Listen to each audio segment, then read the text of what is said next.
Russian lovers of foreign cars are switching to Chinese ones. Parallel imports of Western brands are losing popularity. Thus, in November, out of 109,000 cars imported into Russia, only 7,500 were delivered using grey schemes, analysts say. Meanwhile, the share of official imports over the previous month increased from 41 to 47%, mainly due to Chinese brands.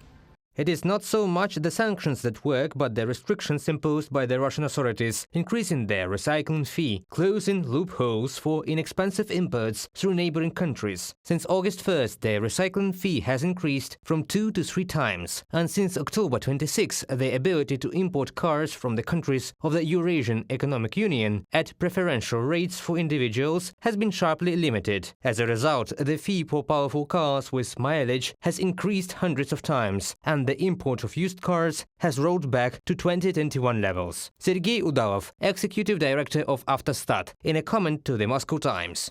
As a result, there are more and more Chinese brands in the top 10 best-selling automobile brands in Russia. In November, even premium models from China, as well as Moskvich, were included there. Although it is considered Russian, the plant of the same name produces analogues of the models of the Chinese automaker.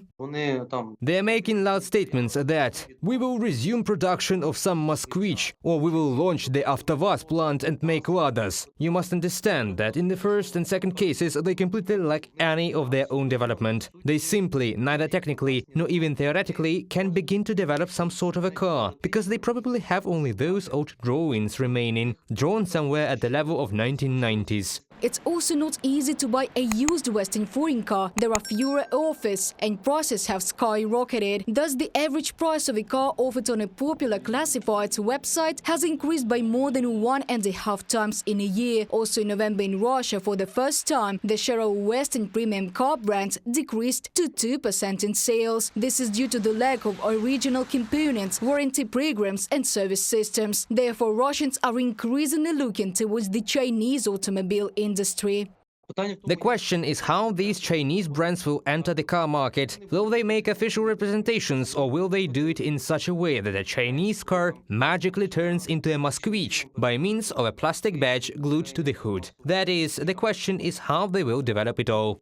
In 2024, Chinese companies are going to increase sales in Russia and occupy up to 80% of the country's entire automobile market, according to experts, given the backwardness of the Russian automobile industry and the difficulties with importing brands through the so-called parallel import. This goal is quite feasible. Reported by Diana Kolesnik, Vasil Panasiuk, UATV News.